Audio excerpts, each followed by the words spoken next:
the school year in Ontario. It's just days away for many of them. And as students get ready, the province announces new funding to improve math. We've got CBC's Megan Fitzpatrick on this Math 101 story. She is live at the Ontario Legislature. You were at the announcement by the Education Minister, Megan. What is his plan? Well, he announced that Premier Doug Ford's government plans to spend $200 million over the next 4 years on a new math strategy for the province for both students and teachers, Suhana. So he said $55 million of that money will be spent this coming year. It will be spent on various initiatives, including more online tutoring for students that they can access, for a summer learning program that helps students keep their math skills up during the summer, as well as investing in sort of math coaches that will be deployed to elementary and high schools throughout the province this coming year to kind of help existing math teachers in those schools teach their students, giving them various strategies and professional expert advice. And some of this money will go towards this new mandatory math testing system for teachers that will go into place by next year. The government is also overhauling the entire math curriculum for the province. They're in the midst of doing that, and the Education Minister saying this morning that that new curriculum will be in place by next September. The government's doing away with what was brought in under the previous Liberal government, this strategy of teaching math, this approach called discovery math that uses kind of a more problem-solving based approach rather than what's called teaching the basics. And Education Minister Stephen Lecce saying that that approach clearly has not worked. He was pointing to new standardized testing results that were released today for the province. Students are tested in various grades on math and literacy, and he says yet again Ontario students are not doing well enough in math, and that this strategy that he announced today will help those students improve their skills in the years ahead. Here's more of the Education Minister. Is that under the former Liberal government, the plan wasn't serving students. It wasn't working. And young kids today are paying the price for a blind adherence to a form of teaching that really wasn't working for kids in the province. And so I think we have to return to that, revert to that basis of learning and educating. We have to do a better job of professionally developing our teachers, which we are doing both. And we think that that can ultimately pay dividends for young people in the province of Ontario. So he called that discovery learning approach a flawed approach, but it's not clear yet, of course, Suhana, how the curriculum will be overhauled exactly. He was relying heavily on these EQAO test results to point to how he says students in this province are doing, but standardized testing, it has its critics too, some questioning whether these EQAO results are really a true reflection of how well students are doing in the classroom. But anyway, that's what the announcement was today. A big investment, a lot of spending ahead to try and improve math skills and scores for students in this province. Also want to ask you about this new math proficiency test for teachers. What are the details there? Yeah, the Ford government introduced this a while ago. We knew they were going to do this, but we got new details this week on how exactly it's going to work. So this will apply for teacher graduates, essentially, people coming out of schools. They will have to be tested in order to register as a teacher in this province and score 70% on these tests, and regardless of what grade they're teaching or what subject they might teach. And I asked the Education Minister at the news conference, why would a kindergarten teacher need to know how to teach calculus, Suhana? And his answer is essentially that they want teachers to have the confidence and the knowledge to teach math, that will better serve students and the public, that teachers sometimes move around to different subject areas. But I just got off the phone with a representative for the union that represents high school teachers.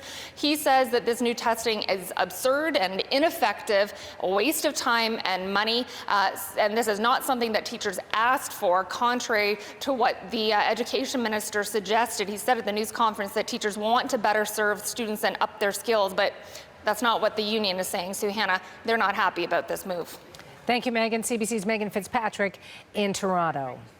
My next guest has done research on these kinds of standardized tests. She says they really don't add up. Mary Reid is an assistant professor at the Ontario Institute for Studies in Education at the University of Toronto. We shorten that to OISE. Great to have you on the program. What are your concerns with these standardized tests, which the minister says will serve teachers and students better? We really have to look at the research. And what does the research say about these kinds of proficiency tests for certification? And what the research actually suggests from the United States as well as the UK is that there are some systemic issues regarding this test. There was a research study, many research studies conducted in North Carolina, for example, which actually suggests that there are some major issues with teacher candidates not even going into the program because of the test. So we're actually, and particularly teacher candidates of color. So we want to make sure, and I'm not denying that we need proficiency. We absolutely need proficiency. My entire research portfolio is about content knowledge. So what proficiency is a better avenue? What way to test? Absolutely.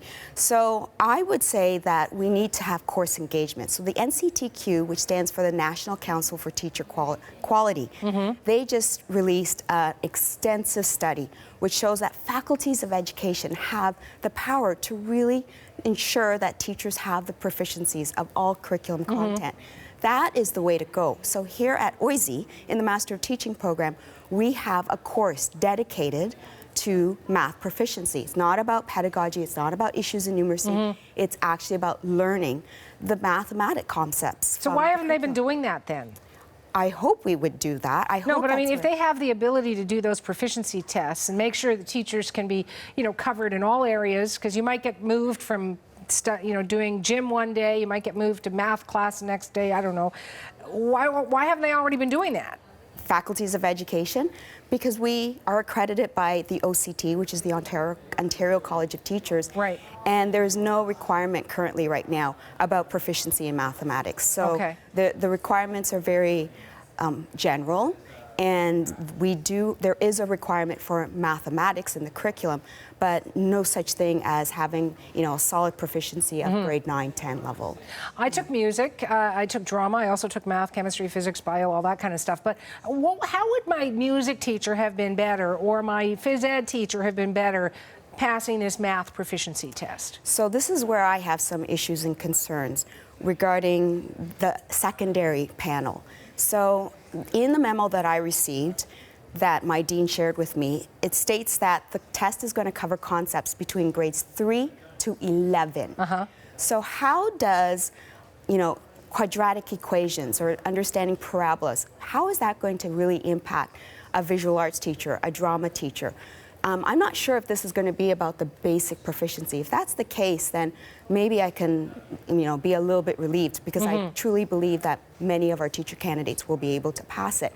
But when you bring in grade 11 math, grade 10, grade 9, that's going to be going to cause a lot of anxiety and a lot of undue stress on teacher candidates. So, but I do believe that we do need proficiency in mathematics for all teachers, kindergarten to grade 12, because math is embedded in so many of our content subject areas. So it is important. And in life. And in life, right? absolutely. So is the issue then that it's grade 3 to 11 proficiency? Should it be grade 3 to 9? Would some argue maybe it should be grade 3 to 7? I'm not sure where you draw the line. Our course in the Master of Teaching program focuses on grade 8 and 9. We feel that is a solid proficiency for teacher candidates for when they get out into the field. We also know that the research strongly suggests there is limited to no empirical research that correlates or connects how well a teacher does on the test and their teacher effectiveness down the line. Right. Teacher quality, student achievement. So why would you pour money into this kind of practice when we know that the research does not show that there is an impact on teacher effectiveness? You know what is a good predictor of teacher effectiveness? The performance of teachers in their first 2 years. That is a better predictor and indicator of future teacher effectiveness, because teacher professional productivity is at highest in their first few years of teaching. I can see you're very passionate about this subject. I just have one final question for you. You mentioned that it would curtail diversity. How important is that in teaching, in teacher candidates and in the profession itself? It is absolutely important. We want to diverse our teacher population because we want to ensure that people of color, students of color, see themselves in the population, and gender, and all diverse areas. And we know that from the North Carolina studies that it actually deters people of color. So that is of most importance. So we want, I believe the best route is faculties of education and course engagement, where learning is long-standing and there's understanding of the concepts in math. It's not about cramming for a math test the day before, where we could have possibly false negatives and false positives. What about if all MPPs had to take the test? Well, they would have some stressful anxiety, I believe. I'm just throwing that out there because I'm a disturber. Grade 11. All right. Thank you very much, Mary. Pleasure having you here in studio. Mary Reid is an assistant professor at the Ontario Institute for Studies in Education, OISE, at the University of Toronto. Take care. Thank you.